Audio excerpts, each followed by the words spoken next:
성도들의 교과 공부를 응원합니다. 강남하늘교회 토의식 교과방송입니다. 네, 여러분 안녕하십니까? 안녕하십니까? 자, 우리가 히브리스의 기별을 가지고 우리가 교과를 공부하고 있는데요. 볼 때 좀 딱딱한 부분도 있고 좀 이렇게 공부가 좀 어렵다 이런 공부도 있지만 막상 네. 해보니까 또 할만하죠? 예. 어떻습니까? 지난번에 해보니까 좋았어요? 일단은 좋았어요. 아, 좋았어요. 네.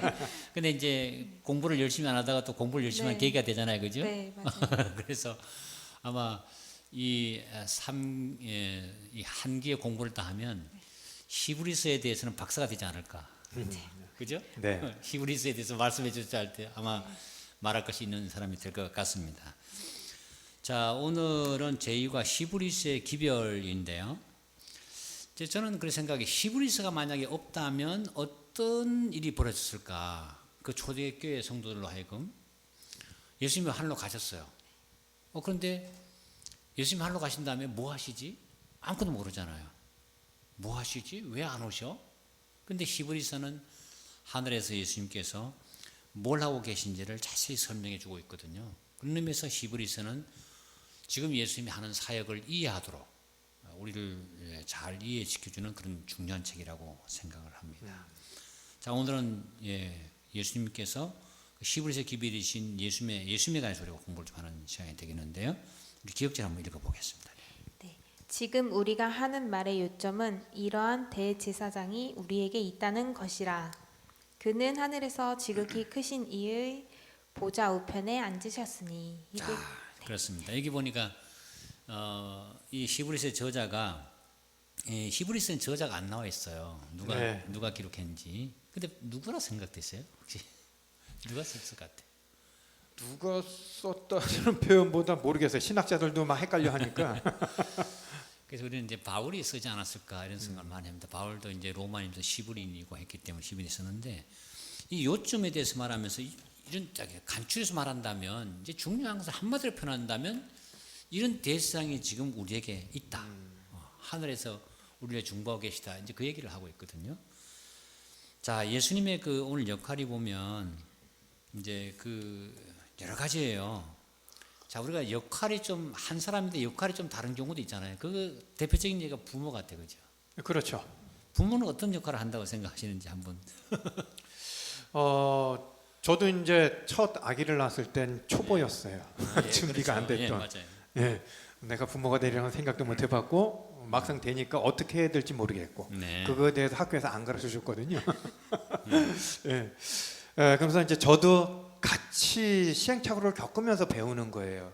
그래서 첫째보단 둘째가 좀 더 그런 면에서 보면 유리한데 부모가 돼보고 해보니까 예전에는 제가 개인적으로 훈육자로서의 부모였던 것 같아요. 저는 훈육자. 이거 하지 마라, 이거 하지 마라. 저거 하지 마라, 이거 해라, 저거 해라. 계속 그래왔었던 훈육자로서의 부모였고 그 훈육자로서 부모한테 살면서 반항하는 아이를 보면서 이제 속상도 하고 화딱지도 나고 막 이렇게 돼요. 그러다가 보니까 어떤 생각이 드냐면 둘째를 키울 때 얘가 너무 반항하고 싫어했었거든요. 그리고 얘가 또 성장이니까 똑같은 일을 반복을 하더라고. 첫째하고 누가 가르쳐주지도 않았는데 그걸 보면서 한번 경험했지 않습니까? 그러니까 예전처럼은 안 하더라고. 막 강제적으로 막 이렇게는 안 보여주고 그 다음부터는 그냥 좀 그 자체를 이해를 해주면서 큰 격길로만 빠지지 않게끔 울타리 역할로 해주는 이제 그런 경험을 좀 해봤고요. 이러면서 저도 이렇게 역할이 좀 성장해가는 것 바뀌죠. 같아요. 네. 예, 이렇게 자꾸 역할이. 그 상황에 따라서 역할이 바뀌는 것 같아요. 그런 것 같아요? 네. 바뀌는 것 같아요? 네. 제가 이렇게 해서 안 되니까 부모님이 좀 다른 수를 써서 하시고 그런 것 같아요. 그러니까 이제 그 부모 역할이 보면 어릴 때는 아까 말한 것처럼 힘이 있으니까 부모가 네. 좀 누르는 거잖아요. 야, 네. 이거 해, 저거 해. 네. 근데 어느 순간 비등해지면 말 안 들어요. 그러니까 그때부터는 다른 방법으로 해야 되겠는데. 네, 맞아요. 구슬려요. 근데 실제로 아이들이 20살 뭐 그 어릴 때부터도 했지만 어느 순간 되면 그 다음부터는 이제 뭐 훈육자라기보다는 좀 양육자, 그러니까 격려자, 네. 동반자, 친구 관계처럼 지지자 뭐 이렇게 좀 바뀌는 것 같아요. 그리고 이제 부모도 보면 양육했다가 교육했다가 보호자였다가 지원자도 되기도 하고 격려자도 되고 모분자도 되고 희생자도 되고 한 부모가 역할을 많이 하잖아요. 그 예수님도 보면 오늘 교과에 보면 우리의 왕이었다가 그죠? 우리의 중보자도 됐다가 또 우리 옹호자가 됐다가 또 우리의 대제사장도 되셨다가 중보자 되는 그런 여러 가지 역할을 하고 계신 것 같습니다. 네. 자, 우리 일요일 소지에 보면 우리의 왕이신 예수님 이렇게 됐어요. Jesus is our king. 그런데 히브리서 보니까 아들에 관해서는 하나님 주의 보좌가 영영하며 주의 나라의 홀은 공평한 홀입니다. 자, 여기 보면 주의 보좌가 영영하다 이렇게 했잖아요. 이 아들 예수님에 대해서 보좌 그리고 홀은 옛날 임금들의 지팡이거든요. 그러니까 우리의 왕이다 했습니다. 자, 우리 그 사복음서를 특별히 연구를 해보면 사복음서에 등장하는 예수님 모습을 기록하기 위해서 4명의 기자가 무려 등장하잖아요. 왜 이 사람들을 이렇게 등장시켜서 이렇게 기록하게 했을지에 대해서 한번 좀 얘기해 보고 싶습니다. 일단은 한 사람이 기록하기엔 너무 많은 내용이기도 하고 네. 예를 들어서 이제 제가 목사님 설교 중에 제가 이제 들은 얘기를 집사님이 못 들으실 수도 있고 그렇죠. 또 집사님이 들으신 얘기를 네. 저는 못 들을 수도 있잖아요. 네. 그러니까 캐치하는 게 다 각자 다르니까 네. 많은 사람들이 이제 한 생애를 기록하면 더 많은 내용을 전달할 수 있지 않을까 네. 라는 생각이 듭니다. 실제로 그 사복음서에 예수님의 생애를 기록을 했지만 그보다 또 많았을 것 같지 않습니까? 그렇죠. 내용이 훨씬 많아요. 예수님의 생애가 그러니까 그런 말씀이 있습니다. 그 예수님의 생애를 다 기록하려면 하늘이라도 막 다 기록할 수 없을 만큼 예수님이 많다. 간추려만 나온 건데 그래서 여러 명의 사람이 등장했을 것이다. 또 어떤 생각이세요? 한 사람이 누군가를 평가하고 이렇게 하면 자기 주관이 들어갈 수 있어요.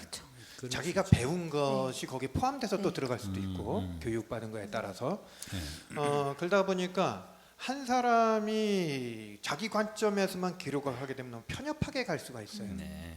그런 쪽에서 본다면은 예수님에 대한 인물을 다각도로 좀 분석해요. 그 사람 처한 환경과 직업이나 가지고 있는 배경이나 이런 거에 따라서 같은 사물을 보더라도 다르게 파악할 수가 있거든요. 그렇게 다양성, 예수님을 좀 더 이렇게 보기도 하고 저렇게 보기도 하고 요렇게 보기도 하면서 좀 전체적으로 좀 파악할 수 있는 그런 게 되지 않을까 이렇게 생각합니다. 좋은 이야기인데요. 그 사복음서에 보면 마태, 마가, 누가, 요한이 나오지 않습니까? 근데 네 사람이 그 주관적으로 아까 얘기한 주관적이라 했는데 묘사하고 있는 주관적인 묘사가 좀 다르죠. 네. 마태는 어떤 표현을 하고 있어요?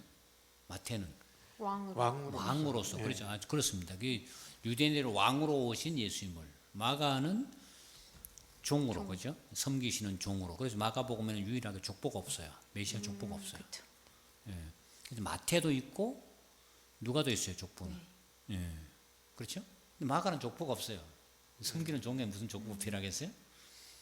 요한복음도 족보는 없지만 아무튼 요한복음도 보면 굉장히 시작을 굉장하게 하죠, 그죠? 예. 그 요한복음은 창조주 하나님으로서 묘사하고 있잖아요. 네. 자, 그래서 우리가 이런 다양한 면을 예수님이 가지고 있다. 종이면서도 왕이었다가 우리의 친구였다가 또 하나님이기도 하고 이게 사복음서에 잘 나타나 있는데 예수님이 왕이라는 그 사실. 예? 이거 보면 임금이 홀을 가지고 통치하시는 의의 보좌에 앉아가지고 통치하신다. 그러면은 하늘에서 예수님 사역이 두 가지예요.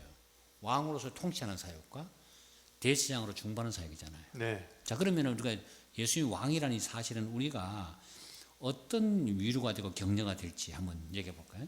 어떤 위로가 될까요? 나는 왕 같은 큰 백이 저에게 있다면 예. 제가 조금 실수해도 이제 괜찮아 하고 네. 또 넘겨주실 수도 있고 예. 또 제가 어려움에 빠질 때 예. 제가 만약에 어려움에 빠질 때 정말 바로 무릎 꿇고 기도할 네. 믿음이 있다면 네. 그 어려움에서 당장 구원해 주실 거라고 믿고 구원해 있습니다. 주실 것이다. 그러니까 왕이니까 힘이 있을 거 아니냐, 네. 그죠? 어려웠을 때 구원해 주겠다. 또 집사님. 보통 왕이 권한도 있고 권력도 있고 힘도 있지 않습니까? 네. 근데 예전의 왕들을 보게 되면 요즘은 보게 되면은 요즘의 왕 대통령들은 뒤에서 움직이지만 예전의 왕들은 최일선에 나가서 싸웠단 말이에요. 네, 그렇게 예, 됐죠. 네. 예, 그렇죠. 그러니까 어떤 위기 상황, 나한테 어려움이 닥쳤을 때 누구보다도 앞에 서서 예, 그것을 해결해주고 이끌어주실 것 같은 거예요. 네. 예, 그냥 뒤에 품어서 야 이거 해 저거 해라는 그런 쪽의 왕이 아니고 내가 직접 나서서 어려운 거 해결해주고 직접 나서서 전투해주고 네. 직접 나서서 걱정하지 마 너는 내가 있으니까 내가 다 해 이렇게 우리 따라하게만 하면 되는 거거든요.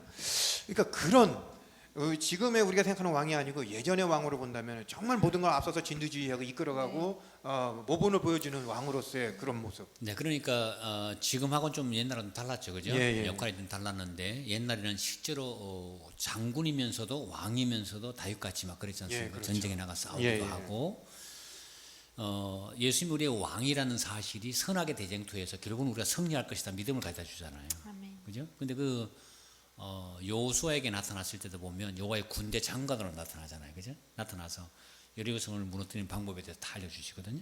그래서 오늘 두 분의 말씀 속에서 예수님이 나의 왕이라는 것 자체가 드느란 빽이 된다. 맞죠? 아멘. 빽이 될 것 같아요. 그죠? 네. 네, 좋은 말씀 감사드립니다. 그 다음에 이제 월요일 소재에 보면 우리의 중보자이신 예수님 이렇게 나와 있습니다. 중보자. 이 중보자라는 것은 이쪽하고 사이에 가운데 서가지고 두 사이를 이렇게 서로 연결해 주는 역할을 하거든요. 그것이 이제 중보자이신데 예수님 우리 중보자라는 그 사실이 우리에게 또 어떤 용기를 주고 있는지 그것 한번 얘기해 보겠습니다. 일단 하나님하고 인간하고의 관계가 이제 뒤틀려 있는 상태잖아요. 네. 그 상태를 이제 예수님께서 중간에 회복시켜 주실 수 있는 네, 분이시고 네, 우리가 하나님 앞에 이렇게 감히 나아갈 수 없는 상황이지만 예수님께서 하나님에게 잘 말씀해 주셔서 네. 이렇게 우리를 또 이끌어 주셔서 음. 보좌 앞에 나아갈 수 있게 네, 용기를 은혜 보좌 앞에 나갈 수 네. 있도록 그 힘을 주신다. 네. 자, 이게 그 중보자가 되려고 하면 이제 두 사람 사이에 가운데 예. 연결해 시켜 주잖아요. 사람들도 알아야 되고 또 하나님도 알아야 되니까 그죠? 이렇게 해서 신성을 통해서는 하나님과 접촉하시고 그죠? 그다음 인성을 통해서는 사람과 접촉하는 거죠. 그러니까 그 중간 단계가 인성과 신성을 함께 겸비하고 있는 예수님만이 하실 수 있는 사역이잖아요. 네, 그렇죠. 자, 그런데 그 예수님의 그 사역 속에 보면 우리가 하나님 앞에 나가도록 도와주기도 하고 우리를 변호도 해주는데 도피성 제도가 있었어요. 네, 그 레위인들은 기업을 따로 주지 않고 이렇게 여섯 성읍을 줘서 이렇게 해서 도피성 하는데 혹시나 살인한 사람들이 이제 자기 목숨이 경각에 달렸으니까 도피를 하거든요. 그렇게 해서 고의적이지 않을 경우는 거기 안에서 보호함을 받도록 이렇게 했어요. 뭐 고의적일 경우는 할 수 없지만 고의적이지 않을 때 보호해 줬잖아요. 그래서 그와 같이 우리가 정말 죄인인데 우리를 보호해 주시는 분이지 않습니까? 근데 저는 우리의 중보자이신 예수님의 사역을 통해서 특별히 우리가 조사심판이라는 말도 사용하고 하지 않습니까? 우리의 심판을 위해서 예수님이 우리를 위해서 중보해 주시는 분이 있다. 네. 이 중보자를 따른 말로 하면 변호해 주신다 네. 이렇게 할 수 있잖아요. 그죠? 이런 분이 있다는 것 자체가 우리에게 큰 힘인 것 같아요. 네. 근데 여기서 질문이 있는데요. 예. 방금 전에 도피성 얘기했지 않습니까? 예, 도피성. 예. 제가 성경 공부를 하면서 계속적으로 마음속에 짐으로 남아있던 것 중에 하나가 그거였어요. 도피성이 예수님을 상징도 하고 우리를 보호해주는 그런데 그 보호해주는 게 부지 중에 행한 죄, 네. 내가 모르고 행한 죄 네. 얘를 보호해주기 위한 도피성으로만 설명을 한단 말이죠. 네. 근데 보통 내가 살인을 저지를 땐 부지 중에 살인을 저지르거나 거짓말할 때 부지 중에 거짓말을 하는 게 아니고 작정하고 하는 겁니다. 대부분이 고의로 해요. 그래, 그럴 수 있죠. 예, 그러면은 그 고의는 용서해주지 않으시는 건가? 이제 그 짐짓 영어에 보면 짐짓이라는 게 있어요. 윌풀리. 그 윌풀리 의도적으로 이렇게 있습니다. 의도적으로. 그래서 성경에서는 의도적으로 한 거에 대해서는 도피성에서 이렇게 보여주란 말은 없어요. 그렇죠. 그러니까 이제 그가 부지 중에 네. 알지 못하여 우리들이 사실은 살아가면서 의도적으로 죄를 짓는 경우도 있나요? 예, 대부분 의도적으로 져요. 그래요? 예. 연약해서 지는 거 아닌가? 아니 그러니까 뭐 생각지도 않게 교통사고라는 것은 예. 의도적으로 지지 않은 게 과실범으로 하기 때문에 보험 처리해주고 막 이러거든요. 바로 네. 형사처벌로 들어가는 게 아니고. 근데 대부분이 보면은 고의적이었을 때 형사처벌을 하는 거예요. 예. 그러니까 대부분 형사처벌이 많아요. 그렇군요. 예. 그러니까 이제 우리가 고범죄를 짓지 말게 하사 그런 말이 나오지 않습니까? 예, 예. 고범죄 알고도 범하는 죄라고 하는데 그러나 그런 경우는 많은 경우도 보면 연약해서 지는 게 많아요. 그러니까 연약해서 알고도 또 그렇게 하는 경우가 있거든요. 근데 이것은 아주 의도적으로 그런 게 계획을 다 하고 이렇게 보면 예를 들어서 형의 중형 때릴 때도 보면 이 사람이 고의성이 있나 없나를 많이 봐요. 그렇게 해서 고의성이 없다 할 때는 상당히 양이 약해지거든요. 그렇죠. 예, 그것처럼 성경에서도 하나님을 고의적으로 대적하고 이것을 신약 가운데서는 성령을 거역하는 죄 이렇게 나와요. 그러니까 성령의 음성을 거역해서 계속해서 하는 죄는 용서를 못 받는다 이런 말이 나오는데 성령이 떠나가시니까 역사하실 수가 없죠. 그래서 아마 그런 죄들은 상당히 좀 이렇게 드물게 특이하게 나타나는 죄가 아닌가. 그런 대부분 보면 우리가 실수해서 연약해서 짓는 죄 아닌가 이런 생각이 듭니다. 다윗도 보면 사실은 살인과 간음죄를 범했지 않습니까? 그렇죠. 네. 예, 그렇죠. 예. 근데 그것도 용서받았잖아요. 예. 그것도 우발은 아닌 것 같죠. 우발도 아니지만 네. 하나님 큰 안목에서 본다면 그것도 연약 속에서 나온 거예요. 연약함 속에서.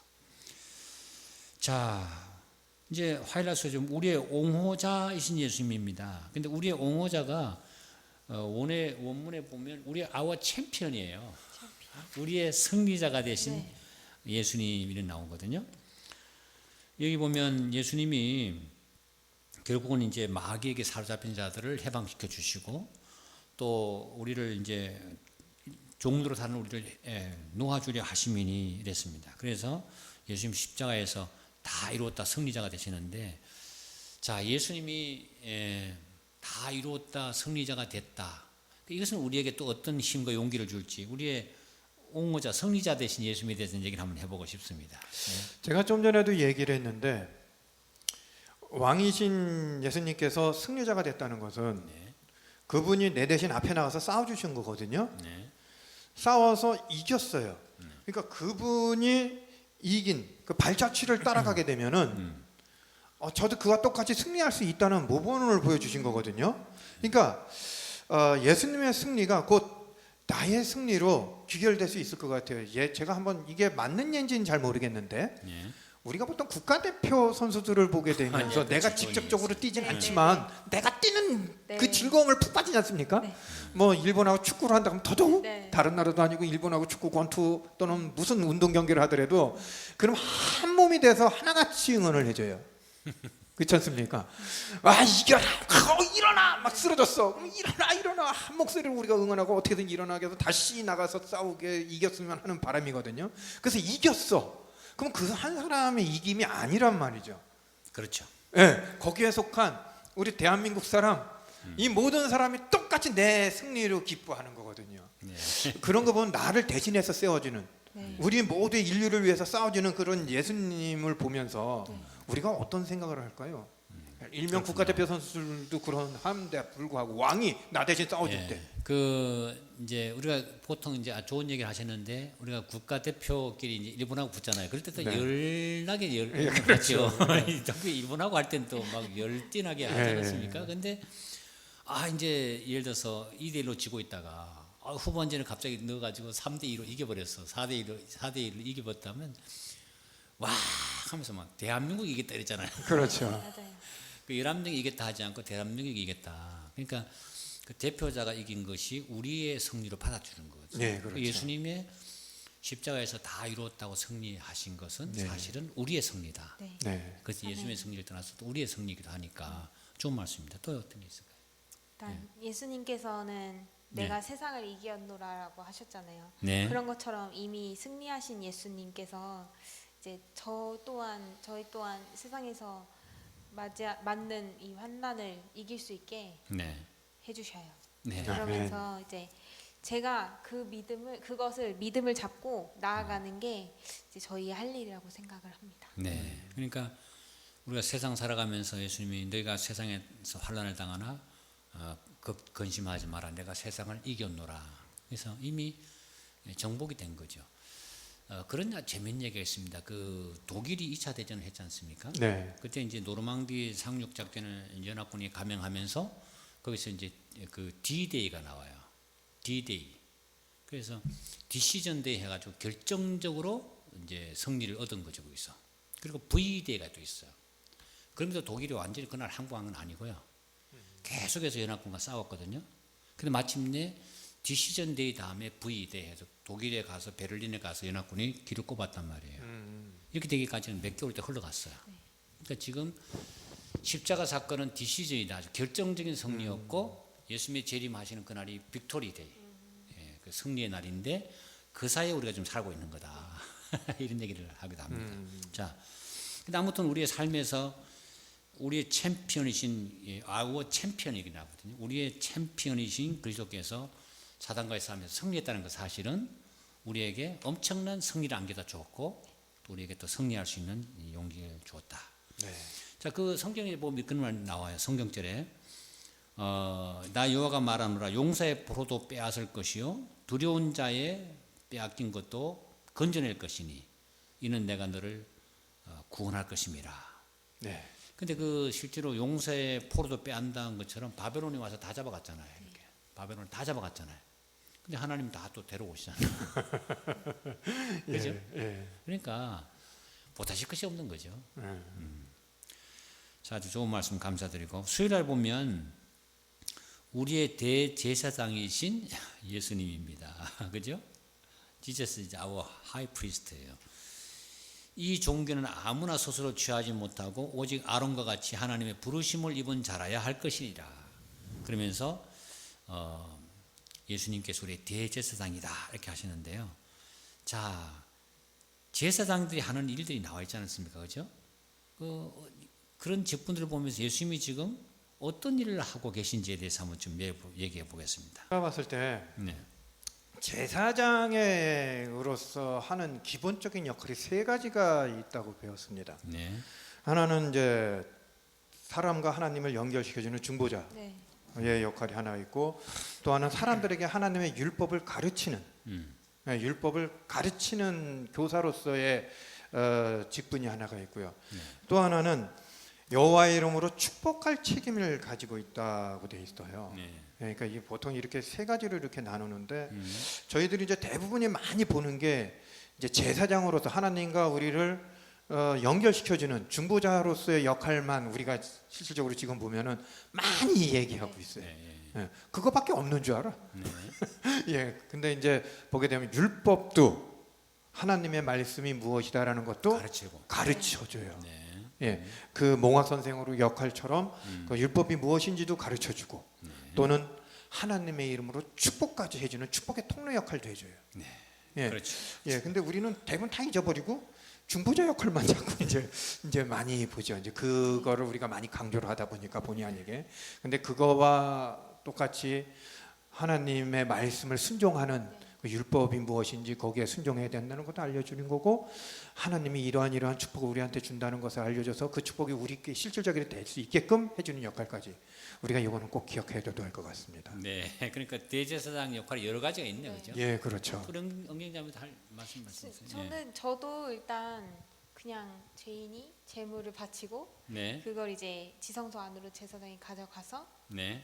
이렇게 하나님께 앞에 가져가는 거. 그냥 백성들의 죄를 네. 제물로 옮겨서 가져가는 이것까지만 생각이 들었어요. 아, 그렇지. 그 주로 그렇게 많이 네. 알고 있잖아요. 근데 지사님은 조금 더 확대해가지고 예, 제사장의 율법도 가르치고 그렇죠. 또 백성들을 축복도 축복도 하고 예. 여러 가지 많은 일들을 했는데 그 하루에 조속으로 이렇게 제사를 드렸잖아요. 그러니까 2마리의 양은 계속해서 이렇게 희생이 됐거든요. 그걸 제사장이 백성들을 위해서 계속해서 했기 때문에 백성들이 살아가는 거죠.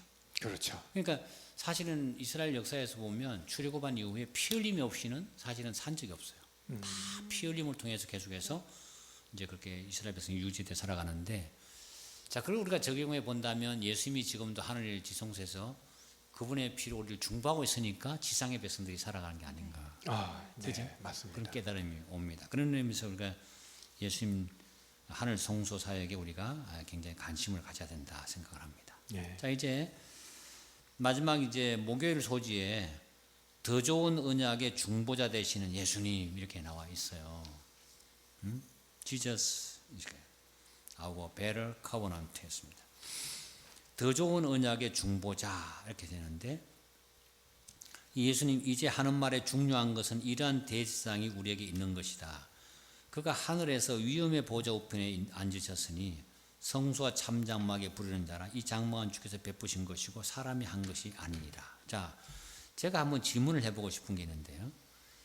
성경에 보면 대제사장은 어느 가문에서 12지파 어느 가문에서 나오게 돼 있어요?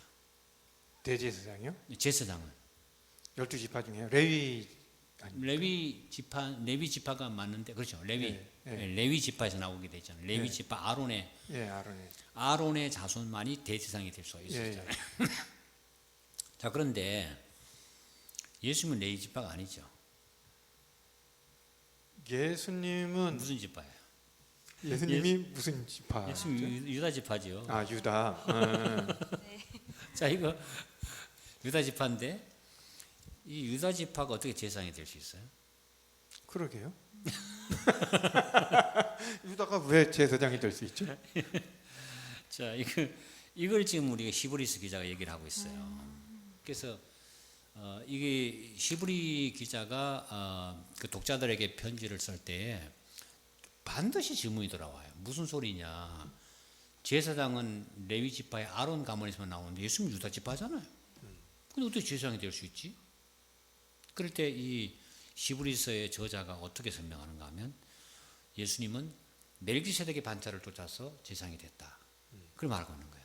멜기세덱 들어보셨어요? 네, 아브라함 네, 아브라함이 11금 바치고 했던. 그렇지, 아브라함이 전쟁에서 이기고 돌아올 때에 네. 그때 축복을 했던 이제 그 제사장이거든요. 근데 살렘 왕이고 제사장이 됐어요. 네, 시작도 없고 끝도 없어요. 그렇죠. 아브라함 후손도 아니네요. 그렇죠. 아브라함, 그러니까 멜기세덱이라는 사람은 어떤 사람인지 전혀 네. 그냥 그것만 딱 나와요. 시작도 없고 끝도 없고. 그것처럼 예수님은 멜기세덱의 그 반차를 반차를 따르셨다. 따라서 제사장이다. 이렇게 설명을 하고 있어요. 자, 그러니까 기가 막힌 성경 연구법이잖아요. 네. 자, 그렇게 해서 예수님이 우리의 그 중보자, 이 더 좋은 언약의 중보자가 됐다는데 어떤 면에서 우리가 더 좋은 언약의 중보자가 될 수 있는지 한번 좀 은경자매가 한번 얘기해 보시죠. 이 구약 시대에는 네. 이제 재물이 이제 흠이 없는 정한 짐승 중에 네, 외관으로 흠이 없는 네. 뭐 비둘기, 네, 염소양 이런 것이었는데, 네, 이제 신약 시대에는 흠 없는 인생을 사시고 네. 죄가 없으신 하나님께서 손수 재물이 아, 그러니까 재물의 차이가 있군요. 그죠? 네. 그러니까 구약 시대에는 동물로 했는데 네. 신약은 예수님이군요. 네. 또요. 구약 시대에 방금 전에 말씀하신 것처럼 네. 제사장의 역할은 아론의 자손들에서만 가능했었거든요. 네, 예. 근데 대대적으로 아론만이 계속 제사장 역할을 했던 게 아니고 아론 살다가 죽어요. 그러니까 그 다음 세대가 일어나서 또 제사장 역할을 하고 또 죽으면은 다음 제사장이 일어나서 이제 끊임없이 그러니까 오랫동안 한 사람이 쭉 해오는 게 아니고 자꾸 끊겨요. 네, 마치 그렇죠. 예, 끊겨요. 근데 우리의 대제사장이신 예수님은 영원히 하늘에서 사시는 분이 이제는. 그러니까 우리를 대속을 해주시고 하시는데 그 역할이 끊기지를 않고 영원토록, 예, 영생토록 대제사장의 역할을 하시는. 그게 기존의 제사장과는 좀 차이가 있지 않나 싶습니다. 그렇습니다. 그러면 아까는 말할 때 구약에는 제물이 짐승이었고 신약은 예수님이 우리 희생제사고, 예, 예. 그다음에 구약에는 그 아론의 그 사람이 제사장이었잖아요. 그러다 보니 자꾸 죽으니까 그 제사장 직분이 영원하지는 않잖아요. 근데 네. 예수님은 신약의 예수님은 영원히 계시니까 예, 그렇죠. 영원한 우리의 제사장이시다. 예, 그래서 그런 의미에서 더 좋은 언약의 중보자다. 네, 네. 이렇게 하는 것 같습니다. 그죠? 그럼 우리는 더 좋은 시대에 살고 있는 거예요. 그렇죠. 저는 그래서 이 히브리서가 편지서라고 얘기하지만 네, 실제로 이 성경 66권 전서가 하나님이 우리한테 주는 편지 아닙니까? 네, 그렇죠. 그러다 보니까 그 당시에 백성들이 알지 못했던 것은 저희들은 속속들이 많이 알고 있어요. 이것이 얼마나 큰 감사인지 몰라. 그렇죠. 사실 어떻게 생각하면 우리는 지금 구약 시대나 예수님 당시보다도 어떻게 생각하면 모든 것을 다 알고 있는 그렇죠. 구약 역사에 창세부터 계시까지 모든 걸 알고 있는 마지막 결론을 다 알고 있는 사람이기 때문에 굉장히 중요한 위치에 서 있다. 예, 그런 생각을 하고 그렇습니다. 있습니다. 자, 오늘 우리 히브리서의 기별 예수님은 우리의 왕이시고 또 우리의 중보자이시고 우리의 승리자가 되시고 또 우리의 대제사장이 되시고 더전 언약의 중보자가 되신다. 네.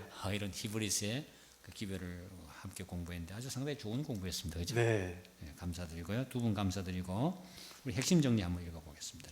네.